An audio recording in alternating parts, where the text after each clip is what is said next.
delas da editora Martins.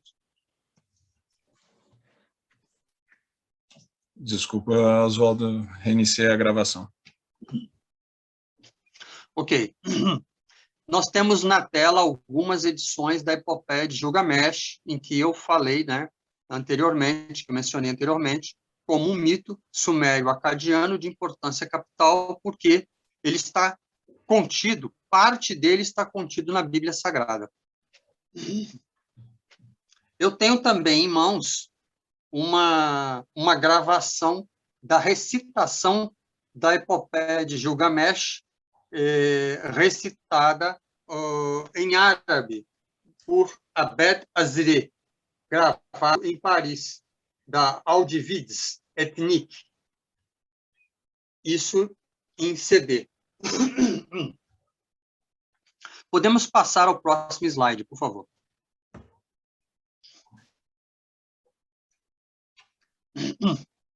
Então, aí nós temos uma descrição da Epopeia de Gilgamesh, uma breve descrição e uma tradução inglesa, né? Uma nova versão em inglês da Epopeia de Gilgamesh. As datas são um pouco controversas. Em todo caso, pelo menos 2.500 anos antes de Cristo. Aí nós temos 2.750. É a obra mais antiga do planeta, faz referência ao mito do dilúvio, constitui um verdadeiro monumento do pensamento dos povos mesopotâmicos, composto por 12 tábuas, 12 placas de barro cozido, com 3.000 versos. Uma das maiores obras-primas da humanidade, escrita pelo rei Gilgamesh, que governou a cidade de Uruk. Próximo. Mais um? Tá bem, aí tá bom. Aí nós temos, com duas setazinhas azuis apontando,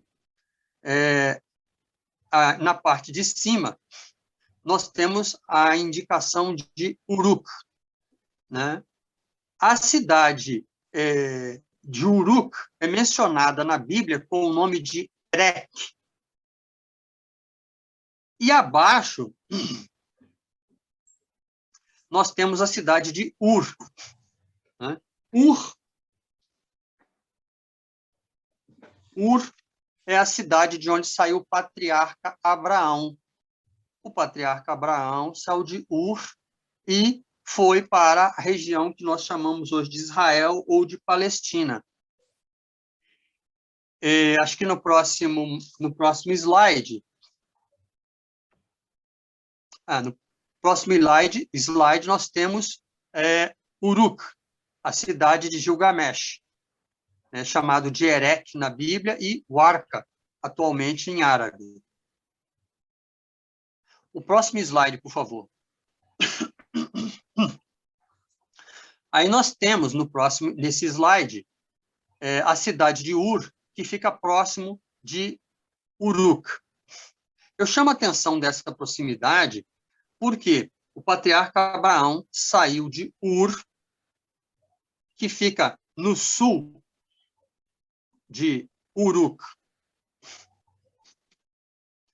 Qual a importância disso? A importância é que o patriarca Abraão, ele não pode, por razões psicológicas, por razões de memória pessoal, por razões familiares, por razões tribais, ter simplesmente saído de Ur e se dirigido para a Canaã, para a atual Palestina ou a atual Israel,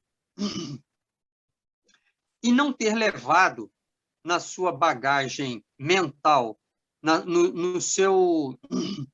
sua memória cultural, nenhuma história, nenhum elemento consigo. Né? Então, ele, quando ele saiu de Ur, ele já era adulto. Né? Então, ele levou consigo todas as memórias daquela região. todas as experiências e memórias daquela região. Próximo slide.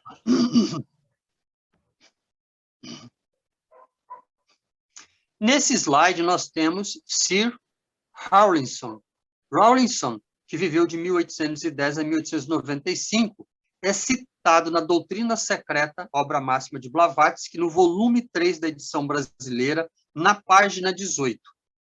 Ele é considerado um dos fundadores da assiriologia, ou seja, dos estudos relativos aos babilônicos, aos assírios, aos acadianos e assim por diante. E é interessante que vejam o grau de informação da Blavatsky, que já na doutrina secreta citava as tábuas cuneiformes que foram descobertas pelos pesquisadores britânicos, pelos arqueologistas britânicos. São essas tábuas, são essas tabuletas escritas com escrita cuneiforme, né, que tem uma representação pitográfica feita com pequenas cunhas, daí cuneiforme, né? Veja que a Blavatsky já estava informada sobre isso e coloca algumas dessas informações na doutrina secreta. Próximo slide.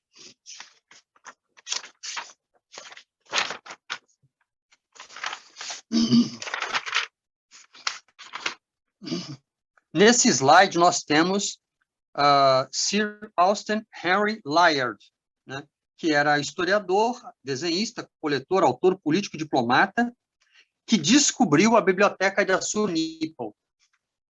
Nessa biblioteca de Assur-Nippon é que foi encontrada as tabuinhas com escrita cuneiforme, as tabuletas em escritas cuneiforme, que atualmente estão no Museu Britânico, que conta a história da epopeia de Gilgamesh. E quem decifrou essas histórias, quem decifrou o épico de Gilgamesh, foi George Smith, né? Que era também astrologista. E ele, então, decifrou e publicou nos anais da Sociedade Real Britânica, ele publicou o texto da epopeia de Gilgamesh. E essa publicação causou um desgosto e um infortúnio muito grande nos religiosos da época. Próximo slide.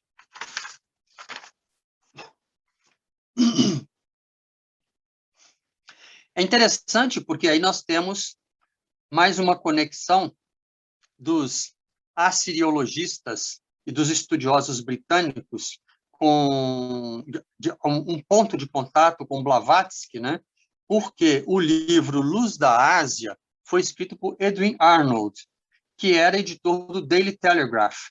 E foi o Arnold que financiou a ida e as pesquisas do George Smith para ir até Nínive, né, para fazer as escavações e encontrar os fragmentos que faltavam na história do dilúvio. Que história do dilúvio é essa? Lembra que nós acabamos de falar que George Smith foi o assiriologista que descobriu que traduziu a epopeia de Gilgamesh. E o que a epopeia de Gilgamesh tem a ver com o dilúvio e por que isso causou um desgosto aos religiosos ingleses? Próximo slide.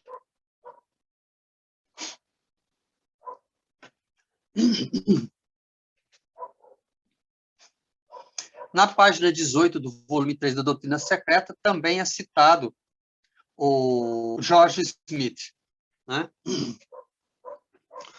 O George Smith, ele escreveu esse livro, né? Os caldeus contam o Gênesis, exato. Ele escreveu esse livro, Os Caldeus Contam o Gênesis, e que o livro dele é citado por Blavatsky na Doutrina Secreta, no volume 3, na página 18. Próximo slide. Bom, então nós vamos começar a falar sobre a questão da fraternidade e a epopeia de Gilgamesh. Mas eu vou me adiantar um pouco, porque que eu quero detalhar por que é que os religiosos ingleses ficaram escandalizados e ficaram chateados com a descoberta desse texto. Eles ficaram chateados porque a civilização sumério-acadiana ela é muito anterior aos judeus, né? O início do Império Acadiano é 5.000. As datas são um pouco controversas, né? Nessas datações, 300, 400 anos para cima ou para baixo, sempre é discutido. Em todo caso, a Suméria, os primeiros reinos sumerianos começaram em torno de 5.500 anos antes de Cristo. E o patriarca Abraão, ele saiu de Ur, na região da Caldeia, que foi um império, né, que sucedeu o Império Sumeriano.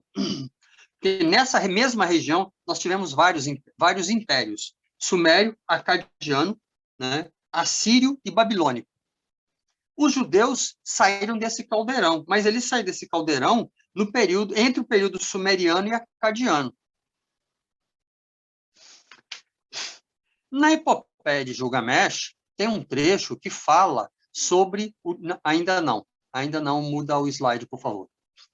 Na epopeia de Gilgamesh, tem um trecho que fala do dilúvio. Conta o dilúvio com riqueza de detalhes. E acontece, isso está gravado, está escrito nas tábuas em escrita cuneiforme, né, decifradas por George Smith. Acontece que, quando George Smith publicou essa descoberta em Londres, isso causou um desconforto muito grande. Por quê? Porque os sumério-acadianos eles são cronologicamente anteriores aos judeus. E os judeus contam o dilúvio como que produzido por uma divindade monoteísta para punir as confusões produzidas e os pecados produzidos pelos homens. E quando você lê a epopeia de Gilgamesh, você percebe que a história contada no dilúvio, né, da Arca de Noé, ela não é parecida com a epopeia, o trecho específico da epopeia de Gilgamesh que fala no assunto. Não é parecido. É absolutamente igual. Mas não dá para dizer que os sumério-acadianos copiaram os judeus, simplesmente porque não dá para dizer que os índios da época de Cabral copiaram coisas do século XIX. Porque aí nós temos aí um problema de cronologia. Nós temos um sério problema de cronologia. Os judeus surgiram depois. O patriarca Abraão saiu de Uruk, que é uma cidade vizinha, saiu de Ur, que é uma cidade vizinha a Uruk, que é a cidade do rei Gilgamesh, cuja história é retratada na epopeia de Gilgamesh. E a epopeia de Gilgamesh, naturalmente eu vou sintetizar. A epopeia de Gilgamesh é mais antiga do que qualquer relato bíblico do dilúvio. Portanto, o patriarca Abraão levou a história do dilúvio para a Palestina, e não o contrário. Então, isso contrariou os estudiosos bíblicos, que acreditavam, e alguns acreditam, que a história da Bíblia é absolutamente original. Mas vamos falar sobre a fraternidade dentro da epopeia de Gilgamesh. Possivelmente eu vou voltar no dilúvio um pouco mais à frente.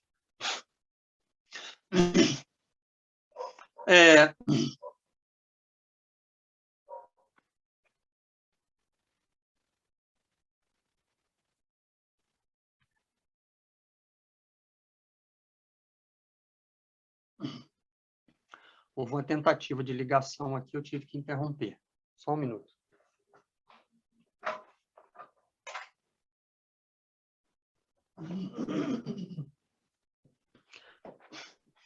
Bom, vocês estão me Oswaldo, ouvindo? perfeito. Caso a conexão caia, também estamos com mais ou menos 2 minutos de limite. Caso a conexão caia, nós retornaremos logo em seguida, tá? Só para dar ciência ao senhor. Alô, alô? Ouvindo perfeitamente. Bom, então vamos continuar. Só ciência, assim, caso a conexão caia, nós retornaremos logo em seguida. Ok. Então vamos continuar. A epopeia de Gilgamesh conta a história de um rei chamado Gilgamesh, rei, né, de Uruk, a Erech bíblica. E é uma cidade muito civilizada para a época, com água encanada, bibliotecas, né? Toda uma estrutura social delimitada. Então, é uma sociedade perfeita para essa ocasião. Só um minuto, por favor. Beleza. Ricardo, chega 2 minutos.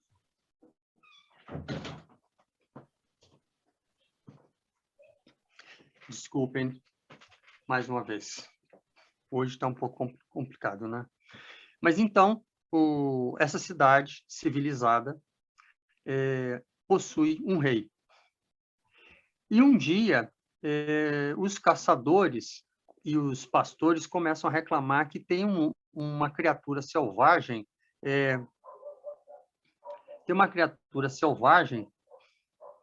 que parece um homem, mas ele é todo peludo e que vive junto com os animais. E esse homem peludo, selvagem, ele espanta os animais quando eles estão para ser caçados, ele defende os animais, ele vive entre os animais como um animal, ele destrói as armadilhas de caça, e ele é muito grande, muito forte, e os caçadores os pastores ficam muito assustados com ele e não têm coragem de se aproximar dele ou de enfrentá-lo. Então, eles vão se queixar ao rei, que é Gilgamesh.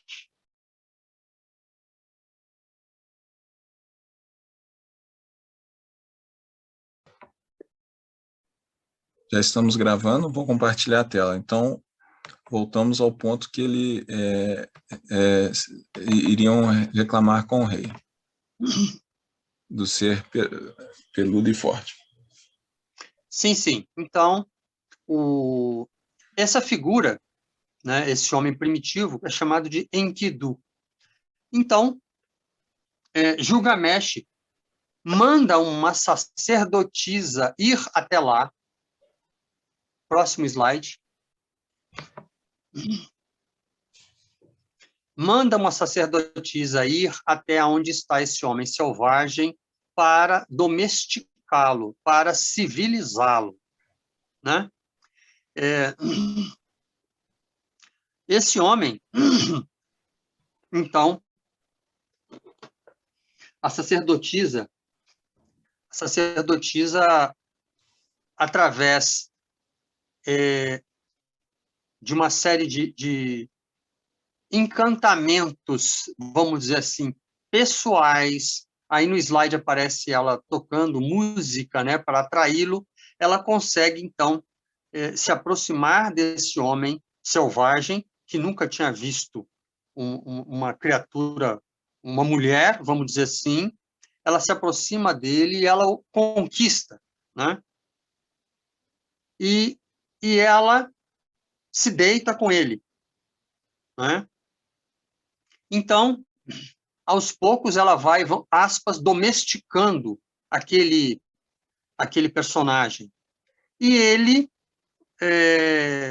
depois de algum tempo, ele tenta voltar para o convívio dos animais, mas ele não consegue, porque a energia, a vibração, o cheiro dele mudou. Ele se tornou mais humano e menos animal. Então, os animais fogem dele. Então, ele, sem ter mais a companhia dos animais, né? E guiado pela sacerdotisa, então ele vai para a cidade. Próximo slide. Chegando nessa cidade, ele se encontra com Gilgamesh. E aí há um estranhamento. E os dois, né, o Gilgamesh é representado por um rei, assim, hercúleo, né, muito forte, muito grande, muito alto, muito forte, né, e campeão de luta, de arco e de todas as artes marciais. E aí o Enkidu, esse homem selvagem, os dois se estranham na hora que vão passar, na hora que vão passar por uma porta, eles um esbarra no outro e eles começam a brigar. Eles começam a brigar. Começam a brigar, e aí a luta continua até um certo ponto. O próximo slide. Aí nós temos umas representações modernas, né, da luta dos dois, e todo mundo fica assustado, porque é uma luta de gigantes, né? É uma luta de gigantes. Uhum. E o Enkidu aí representado com chifres, né, com cornos, como se fosse meio animal. Eles brigam e o julgamento ele para o slide aí, por favor. Eles brigam e aí, porém, como nenhum dos dois, um não consegue vencer o outro, eles reconhecem que são do mesmo porte, do mesmo nível, né? Com a mesma força. Um parece ser o alter ego do outro, né? Um parece ser o alter ego do outro. E aí, um parece ser o alter ego do outro, a sombra do outro. Então, eles fazem amizade, travam uma amizade. E é interessante porque aí começa o aspecto da fraternidade e da amizade, né? Porque o Gilgamesh reconhece que o outro é do seu mesmo nível, é do seu mesmo porte. E aí é como se o Gilgamesh estivesse lutando, e eles são muito semelhantes até fisicamente, como se o Gilgamesh estivesse lutando com ele mesmo. Na verdade, o Enkidu é a sombra de Gilgamesh. O Enkidu é um alter ego de Gilgamesh, né? Ele é a sombra do Gilgamesh. E a sombra, né, diriam os junguianos, não pode ser reprimida, ignorada, né? Não pode ser reprimida ou ignorada. Ela tem que ser reconhecida e assimilada para que se possa extrair energia psíquica, energia física, psíquica da sombra, canalizar a sombra para ações luminosas. Então, não é possível ignorar, não é possível reprimir, não é possível fingir que ela não existe. Então, o Enkidu é a sombra, é o instinto, ele representa, é o animal instintivo no homem. Mas, como não dá para lutar contra esse aspecto instintivo, o que se deve fazer é assimilá-lo, é travar a amizade com ele. E é o que acontece, então. O Gilgamesh trava a amizade com o Enkidu e eles começam a passar por uma... Temos que enxergar a nossa sombra, reconhecê-la, aceitá-la, né? E transmutá-la, transformá-la, como disse alguém agora há pouco aí no texto. Próximo slide.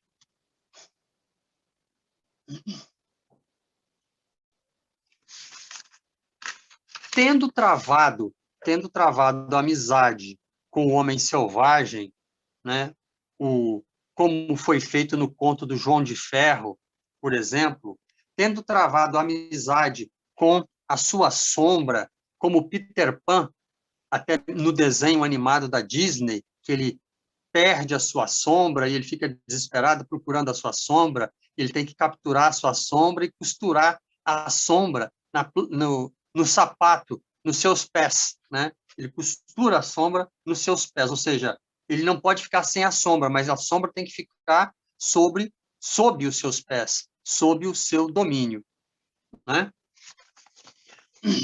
E aí eles, tendo travado essa amizade, essa fraternidade entre Gilgamesh, né, e Enkidu, o homem selvagem, eles partem para diversas aventuras, né? E nessa imagem aparece os dois enfrentando o gigante da floresta de cedros, que é um gigante, um ogro, que toma conta de uma floresta de cedros, e eles vão até lá, enfrentam e matam esse gigante.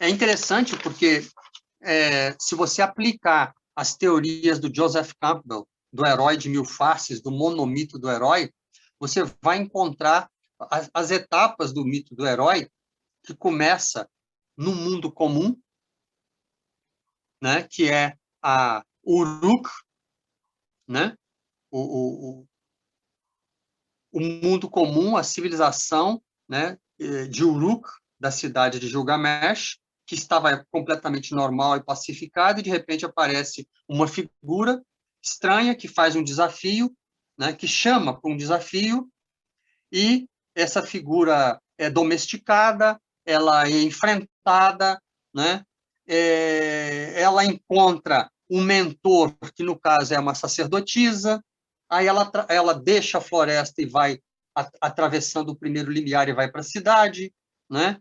E aí começa várias etapas do mito do herói, conforme descritas por Joseph Campbell, e dá início a uma série de aventuras. Uma delas é essa que é representada, que é a morte do ogro, né, da floresta de cedros. Próximo slide.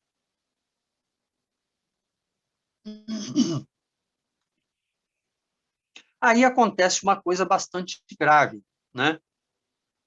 Aí acontece uma coisa bastante grave.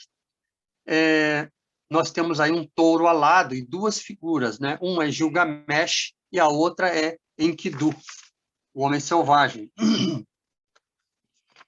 Próximo slide. Nesse slide, nós temos Enkidu, como no slide anterior também aparece, Enkidu enfrentando o touro do céu. A deusa Ishtar, que é uma deusa do amor, a Vênus, né, sumério-acadiana, Ishtar,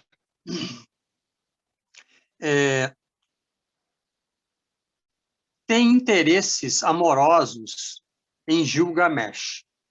Mas Gilgamesh não tem interesses em Ishtar, porque ele sabe que Ishtar, depois que enjoa dos namorados, ela é uma espécie de viúva negra, ela costuma matar os namorados.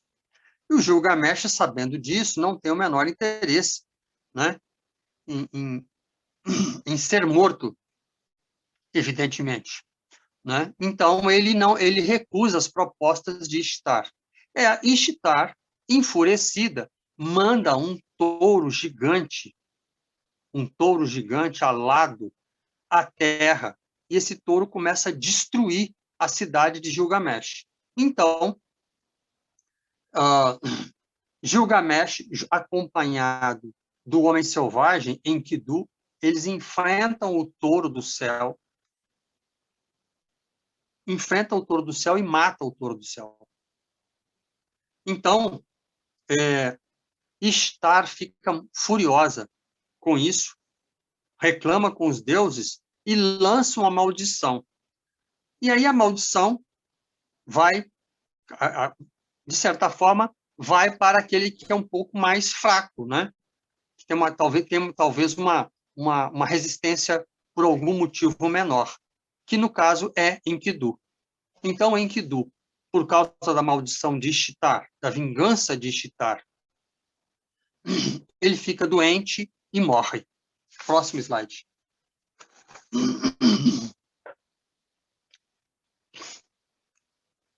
E aí, então, acontece uma coisa muito peculiar. Uma coisa muito peculiar que tem uma similitude com a história do Buda. O Enkidu morre. E aí, o Gilgamesh acha que ele está apenas adormecido, que ele não morreu, né? Que não pode. Como é que pode um cara que é tão alto, forte, musculoso quanto eu, né? Poderoso, tão poderoso, quase tão poderoso quanto eu, morrer? Não, não pode. Ele não morreu, né? Próximo slide.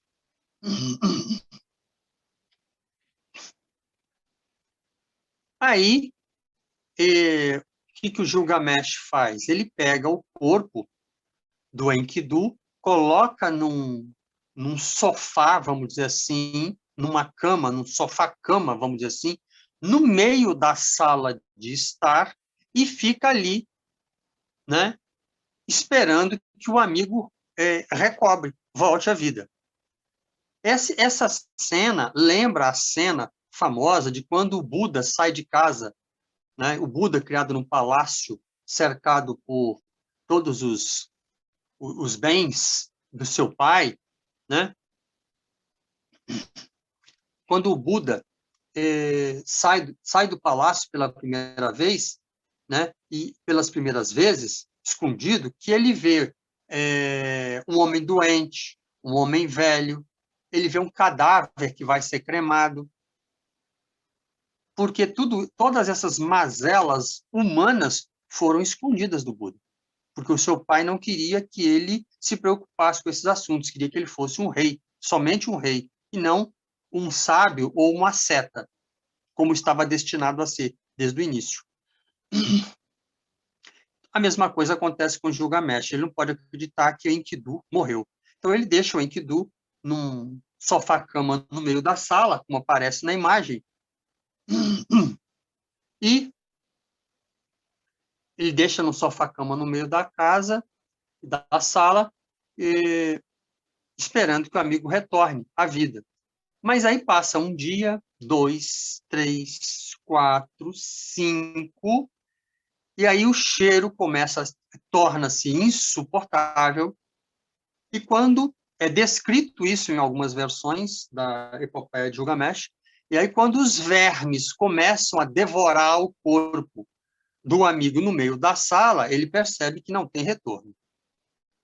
Próximo slide.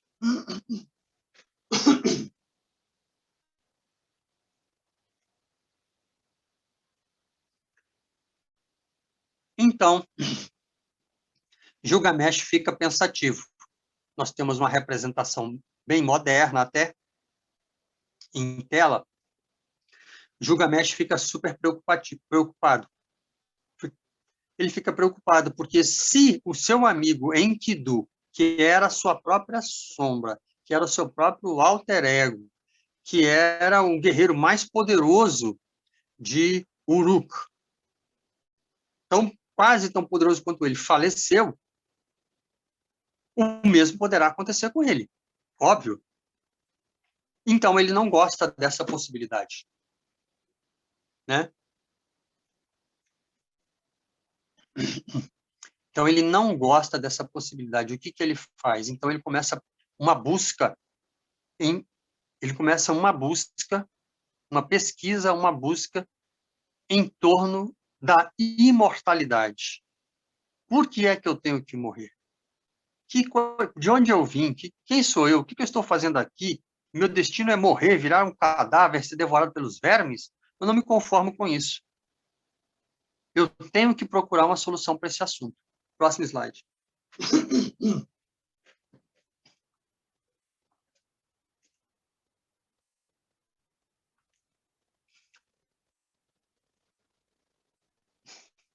Bom, então Gilgamesh passa por várias peripécias, atravessa um vale escuro que tem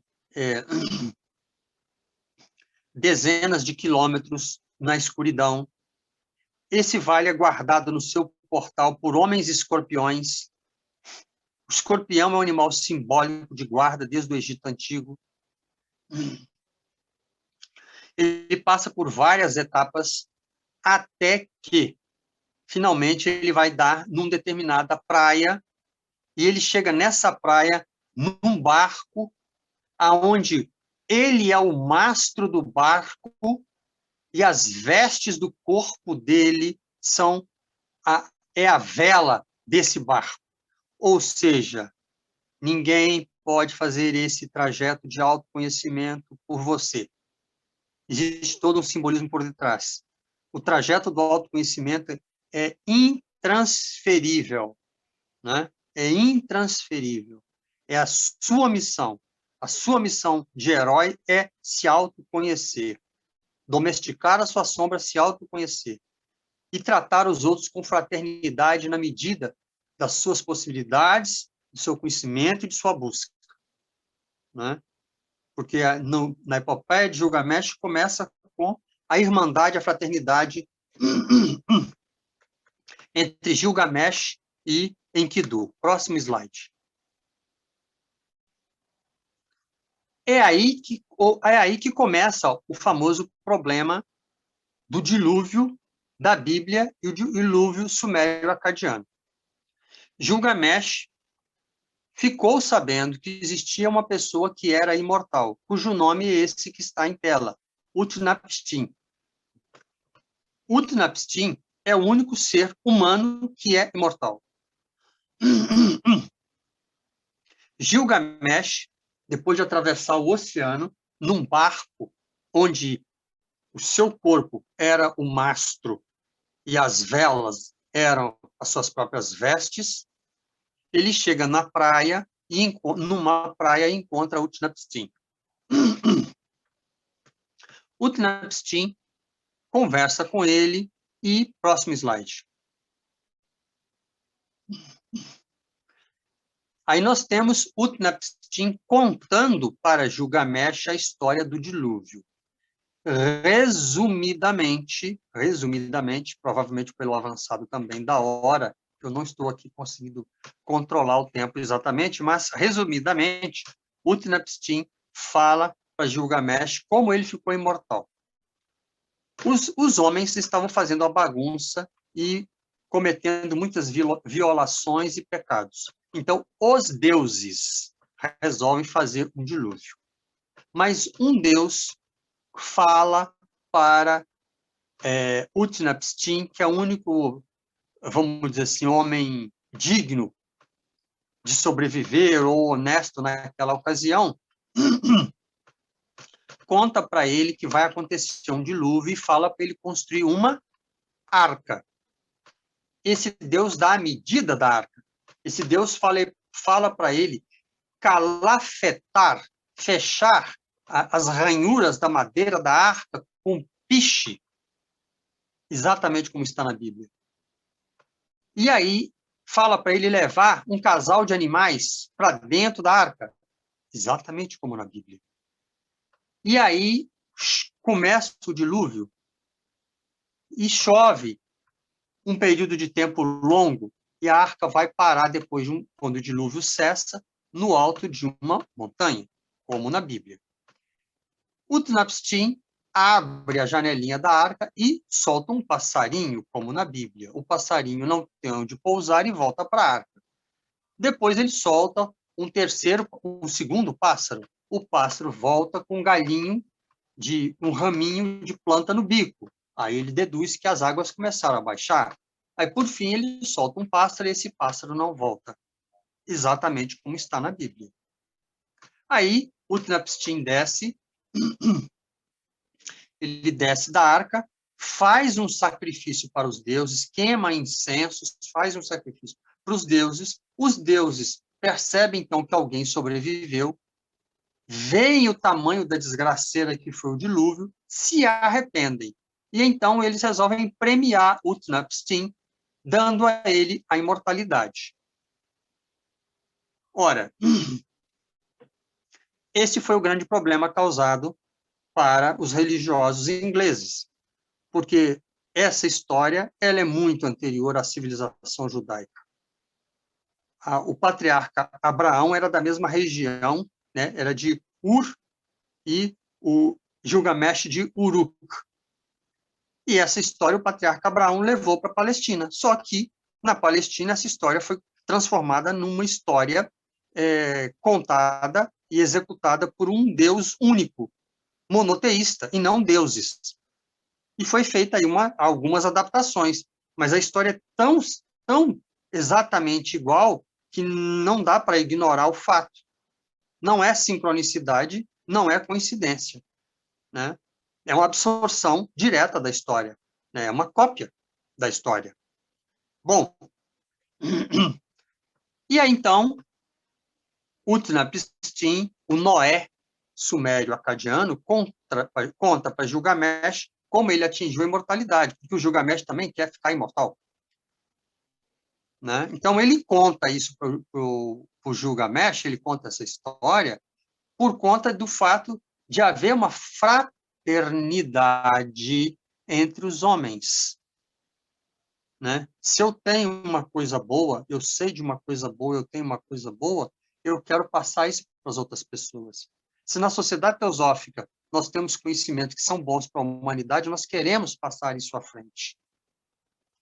Se uma criança está na beira de um abismo e a ponto de cair nesse abismo, de saltar no abismo, mesmo que ela seja filho de qualquer outra pessoa, de qualquer outra, abre aspas, etnia,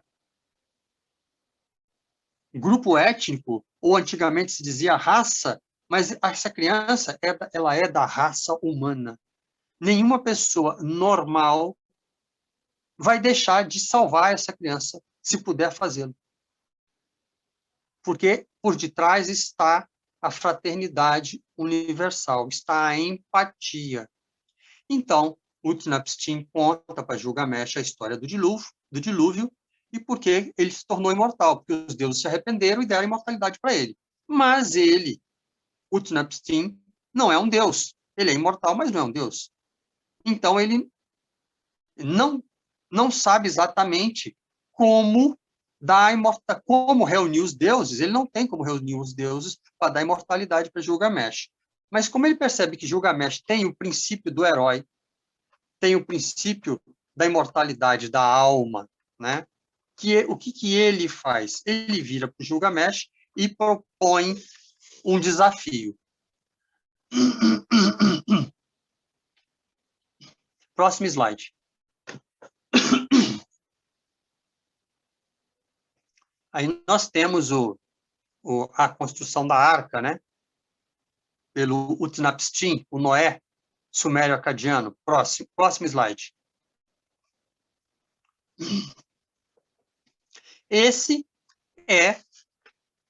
Essa é uma tábua com escritas cuneiformes que está no Museu Britânico, mostrando, para quem conhece escrita cuneiforme perfeitamente bem como a TT, mostra aí que esse trecho é o trecho que fala sobre o dilúvio. Né? Próximo slide. Bom, nesse slide, então, nós temos o teste que Utnapishtim dá um teste. Né? Dá um teste para o Gilgamesh. Utnapishtim, o Noé sumério-acadiano, dá um teste para Gilgamesh. Eu não tenho como reunir os deuses para lhe dar imortalidade. Entretanto, eu vou lhe dar um teste. Se você ficar 7 dias e 6 noites sem dormir, eu dou um jeito, vou fazer alguma coisa, seja lá o que for, para que você tenha a imortalidade. Aí, o Gilgamesh senta na beira, ele se encosta na parede da caverna, onde mora Utnapishtim com sua mulher, e ele fica observando a mulher do Utnapishtim, o Noé sumério-acadiano, fazendo pão, fazendo aquele pão que a gente chama no Brasil de pão sírio. Lá na Síria deve chamar só de pão, mas aqui a gente chama de pão sírio. Aqueles pães chatos, né? Que é um pão típico do Oriente Médio. Então, a esposa do Utnapishtim está assando o pão. E ela fazendo aqueles gestos repetitivos de virar aquele pão achatado, parecendo uma pizza, né? Virando aquilo ali na chapa, no fogo. E aí o Gilgamesh está muito cansado. E ele, observando aquilo, e ele acha, naturalmente, que ficar 7 dias e 6 noites sem dormir é uma coisa simples, porque ele é um cara que mata leão à bofetada, matou um gigante da floresta, lutou com o touro do céu, enfrentou os homens escorpiões, atravessou o mar, né? Então ele acha que isso é um teste simples. Então ele fica olhando a esposa do Utnapishtim fazer pão, e ele fica olhando, olhando, olhando, e ela aqueles gestos repetitivos, e ele está exausto, ele está muito cansado. E acontece o óbvio. Ele dorme. E aí a esposa do Utnapishtim vira e diz assim, olha, o herói dormiu, acorda ele para ele voltar para suas esposas, para os seus sábios, para sua cidade, para os seus filhos. E aí o Utnapishtim fala assim, não, se a gente acordar ele agora, ele vai dizer que não estava dormindo, né? Que não estava dormindo, que estava apenas descansando, né? E que, portanto, não acorda ele. O que você faz? Para cada dia que ele dormir, você assa um filão de pão. Para cada dia que ele dormir, assa uma fatia de pão. Né? Desculpem, nós estamos no ar? Estamos no ar. Volta ao slide, por favor. Aí. Então, para cada dia que o Gilgamesh dormiu, foi assado um pedaço de pão. E aí, depois de 7 dias, o Utnapishtim acordou o Gilgamesh e falou, olha, infelizmente você perdeu o teste, você falhou no teste, então você perdeu o direito à imortalidade.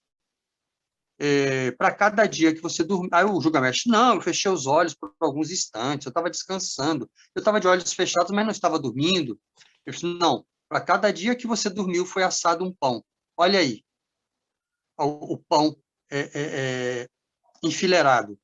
O de cima, amontoado. O de cima está quente, acabou de sair do forno. O de baixo está fresco. O mais abaixo está como couro. O outro está duro, o outro está empedrado, o outro está mofado, o outro está não sei o quê. Ele vai descrevendo o estado de cada fatia de pão como está. Aí, Gilgamesh percebe que realmente ele tinha dormido. E aí tem todo o simbolismo, né? Apesar da tentativa, né, fraterna, né, do Utnapishtim, o Noé sumério-acadiano, ajudar Gilgamesh a atingir a imortalidade, Gilgamesh falha no teste. E tem um simbolismo também com relação o dormir. Né? Quando o Gilgamesh dorme, quando uma pessoa dorme, ela está num baixo estado de consciência. A palavra Buda quer dizer acordado, com a mente iluminada, desperta. Gilgamesh baixou o seu nível de consciência. Ele não estava mais desperto, ele adormeceu. Ele perdeu a consciência. Assim como os discípulos de Jesus, né, que Jesus diz, orai e vigiai, e quando Jesus sai de perto, quando ele volta, todos estão dormindo. Acontece a mesma coisa com Gilgamesh. Ele pede desculpas e não tem outro jeito, né? E ele insiste, né, que ele quer a imortalidade e tal. E aí, mais uma vez, por conta da fraternidade, por conta da empatia, o Noé, sumério-acadiano, diz para Gilgamesh, bom, eu vou lhe dar um último teste, uma última possibilidade. Próximo slide.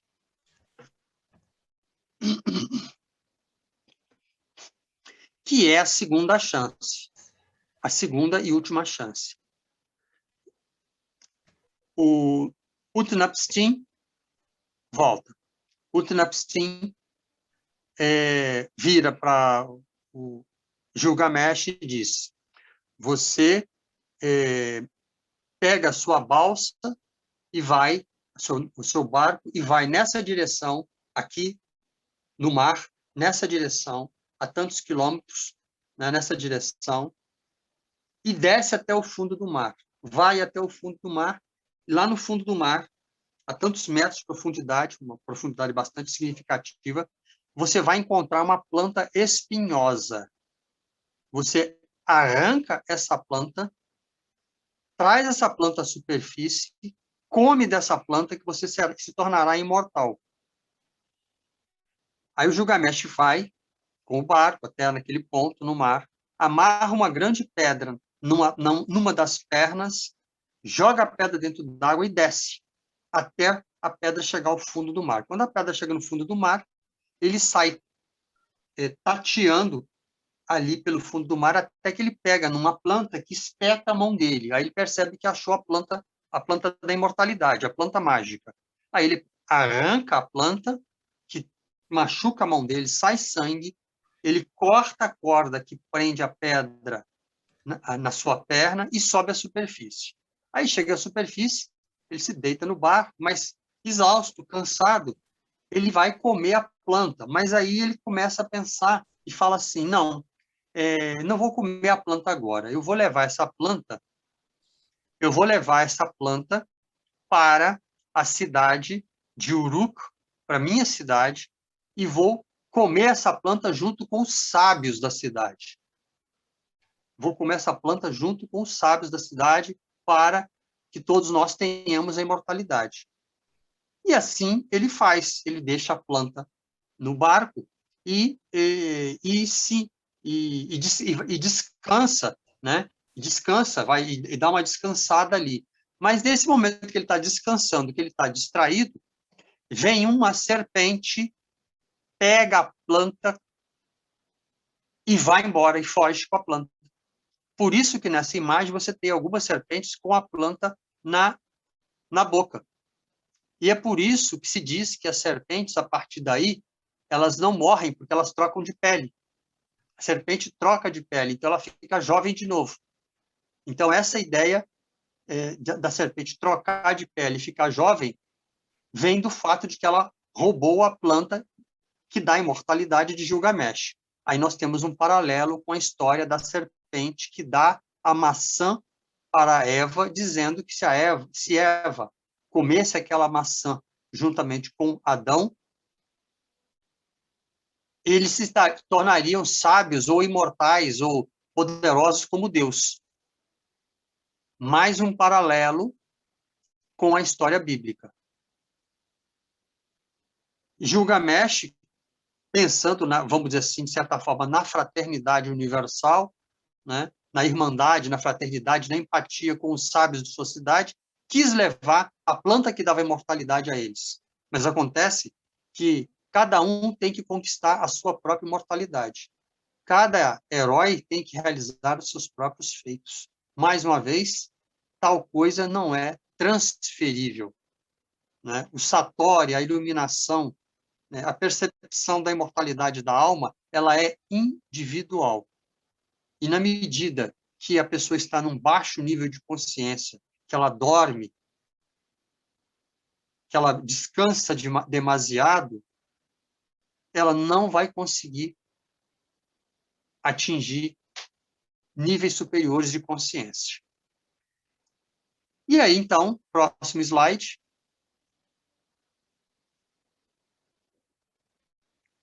Gilgamesh retorna para Uruk, para sua cidade, desconsolado, tendo passado, porém, por uma grande aventura, que foi narrada em tábuas cuneiformes.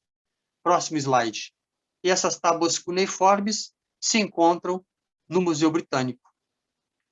Eu acredito que essa história, porém, não tem fim, porque essa história da busca do conhecimento da vida que transcende a morte, essa história ela é universal, ela não é sumério-acadiana, ela é presente hoje, aqui e agora. Obrigado a todos. Oswaldo, tá me ouvindo?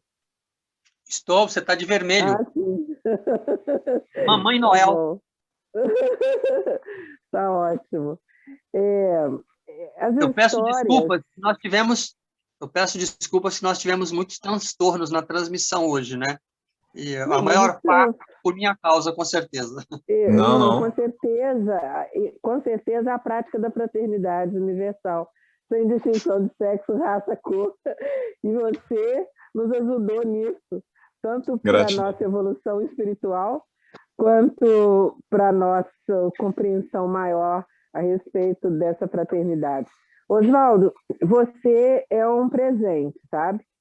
A vontade que a loja tem é de embrulhá-lo num papel colorido, botar uma fita bem bonita e mandar entregar na loja.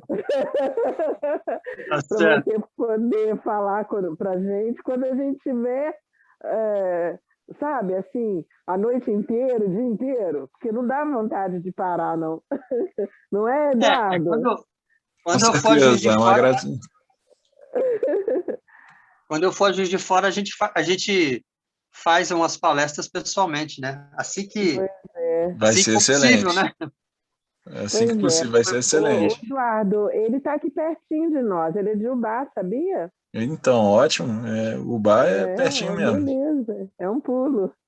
Mas a gente te agradece e eu acho interessante que essa abordagem nos remete ao inconsciente coletivo, que é um inconsciente que é raiz de cada um de nós, de todos nós, inclusive da nossa existência e do nosso estar aqui. Então, eu acho muito interessante, e esse conto realmente é uma tradição e nos remete àquilo que eu volto a dizer, ao nosso inconsciente. Ele é a raiz de tudo, né? De toda a questão de nós, inclusive, estarmos aqui nessa live. A questão da luz e sombra, que tão bem você colocou. Fala. Eu coloquei alguns aspectos que tinham mais a ver com a fraternidade, né? Com a fraternidade, a história da amizade, né? Do Gilgamesh e do Enkidu, na tentativa